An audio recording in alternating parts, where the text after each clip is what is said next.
तो देखिए, मुजफ्फरनगर से चल रही है सर, बैठिए, आपका बहुत बहुत स्वागत है। और उत्तर प्रदेश की बात मुजफ्फरनगर से चल रही है। और देखिए, हम हमारे साथ जुड़ गए हैं। अब आपको जिस तरह हम चर्चा की शुरुआत करते हैं, कपिल अग्रवाल जी हैं, मुजफ्फरनगर से विधायक भी हैं और जनता ने उन्हें बड़ा प्यार दिया, दोबारा से मौका दिया। लेकिन क्या क्या मुद्दे हैं मुजफ्फरनगर के, कितना विकास हुआ, कितना बदलाव हुआ, तमाम पहलुओं पर हम चर्चा करेंगे। क्योंकि आप देख रहे हैं जी उत्तर प्रदेश उत्तराखंड का नंबर 1 चैनल, ये नंबर 1 चैनल है। और आप दर्शकों के प्यार से हम, क्योंकि हमारी कोशिश है कि हम हर जगह जाएं, हर जगह इस तरह का मंच लगाएं और आपके हर जिले पर पहुंचकर इस तरह की जो मुद्दे हैं, समस्याएं, वो जोर शोर से उठाएं। तो कपिल अग्रवाल जी, बहुत बहुत स्वागत है आपका। नमस्कार सर। पहला सवाल यही, क्योंकि अब दूसरी पारी है योगी सरकार की, दोबारा आप मंत्री बने, आपकी उपलब्धियों के बारे में, अब तक कितना काम कर दिया? क्योंकि टारगेट मिल रहा है योगी सरकार में तो 100 दिन का, फिर आगे 6 महीने का, फिर आगे साल का। जी, सभी को नमस्कार। जो हमारे साथ हमारे शहर के सम्मानित यहाँ बंधु बैठे हैं, उनको भी स्वतंत्रता दिवस की शुभकामनाएं। और आपके चैनल के माध्यम से जितने दर्शक देश भर में इसको देख पा रहे हैं, सभी को मेरा प्रणाम, वंदे मातरम, और सभी को स्वतंत्रता दिवस की बहुत बहुत शुभकामनाएं। जो विषय आपने रखा है, एक बहुत आकांक्षा के साथ, उम्मीदों के साथ, यानी उत्तर प्रदेश के हम पीछे जाएंगे तो उत्तर प्रदेश में किस प्रकार का दृश्य था, कैसी परिस्थितियाँ थी, चाहे फिर आतंकवाद की हम चर्चा करें, चाहे गुंडे की चर्चा करें, चाहे व्यापारिक उत्पीड़न की हम चर्चा करें, चाहे बिजली की समस्याओं की चर्चा करें, चाहे सड़कों के विकास की हम बात करें, यानी प्रत्येक क्षेत्र के अंदर प्रदेश की स्थिति, उत्तर प्रदेश की विशेष रूप से लंबे समय से स्थिति थी कि लोग प्रदेश छोड़ने को, एक पलायन का माहौल था कि लोग पलायन कर देंगे, कोई माहौल नहीं है। यहाँ मुजफ्फरनगर की मैं बात करूँ आपसे कि मुजफ्फर में 100 इंडस्ट्री लोहे की थी, आज भी है। समाजवादी पार्टी की सरकार में 100 में 70 इंडस्ट्रियाँ, 80 इंडस्ट्रियाँ बिल्कुल बंद हो गई। बिजली का उत्पीड़न, व्यापारी का उत्पीड़न, उन पर लगातार उनका दोहन, उनका शोषण, और कोई सुनवाई नहीं थी। व्यापारी को, उद्यमी को केवल अंडा देने वाली मुर्गी समझा जाता था, सहायता के नाम पर, मदद के नाम पर कुछ नहीं था।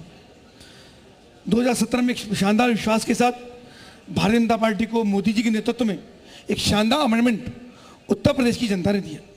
योगी आदित्यनाथ जी को मुख्यमंत्री के रूप में शपथ लेने का मौका मिला तो सबसे पहला काम उत्तर प्रदेश के अंदर हुआ, वो कानून व्यवस्था का राज काम करने का हुआ। जो गुंडागर्दी का आलम इतना था, ना बेटियां सुरक्षित, ना व्यापारी सुरक्षित, सड़क पे चलता कोई, यानी अगर मुजफ्फर की ही बात कर लें तो मुजफ्फर से व्यापारी यहाँ से निकलते थे, देहरादून जाना हो, 4 धाम की यात्रा भी जाना हो, तो लोग गाड़ी के शीशे बंद कर लेते थे। मुजफ्फरनगर आ गया, मुजफ्फर के नाम पर हिंदुस्तान के किसी होटल में कमरे नहीं मिलते थे।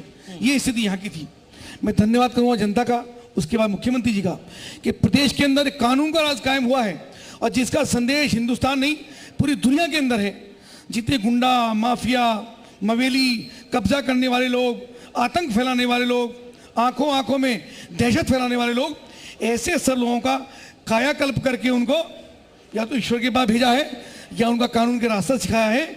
लेकिन उत्तर प्रदेश के अंदर कोई बहुत बड़ा काम हुआ है तो कानून व्यवस्था का अंदर काम हुआ। आप कहते हैं कि उत्तर प्रदेश में विकास हुआ, लेकिन विपक्ष कहती है कि यह तो हिंदू मुसलमान करने वाली सरकार है। नहीं, विपक्ष का कोई ज़्यादा चर्चा वर्चा मत करो, विपक्ष को मुद्दा ही नहीं है। विपक्ष तो शून्य है, विपक्ष के पास मुद्दा ही नहीं है कहने के लिए इस समय। देखो, विपक्ष का विषय ये है कि विपक्ष को भी इसमें कोई विपक्ष हिंदुस्तान में नहीं है। कांग्रेस को मौका मिला काम करने का लंबे समय तक, समाजवादी पार्टी ने 10 वर्ष शासन किया, बसपा में मुख्यमंत्री 4 बार मुख्यमंत्री रही हैं। तो उन लोगों ने क्या क्या किया, उनकी कथनी और करनी क्या थी, उन्हीं के उत्पीड़न से आज़ाद अजीज होकर के लोगों ने भारतीय जनता पार्टी को वोट दिया, प्रधानमंत्री को वोट दिया, मोदी जी को वोट दिया, योगी जी को वोट दिया। एक विश्वास कायम उसके अंदर हुआ है। अब बसपा की या सपा की अगर हम बात करें या विपक्षी हम किसी की भी बात करें, कोई मुद्दा उनके पास नहीं।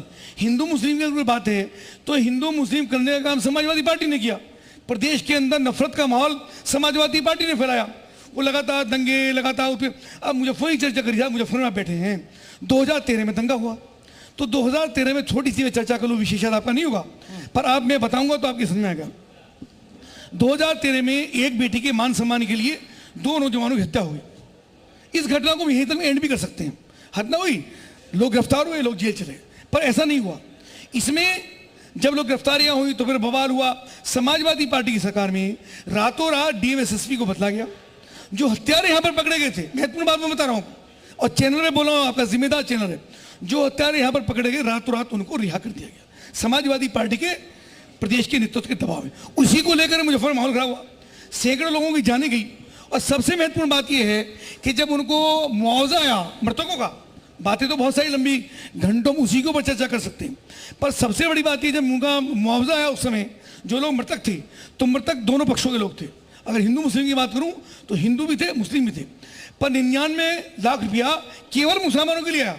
शासनादेश में लिखा था कि ये अल्पसंख्यकों के लिए है। जब बवाल मचा, लोग कोर्ट के अंदर गए, तब ये बाबत संशोधन होकर गया, नहीं मृतकों के लिए। यानी ऐसी मानसिकता के साथ लोग काम कर रहे हैं। नहीं, आप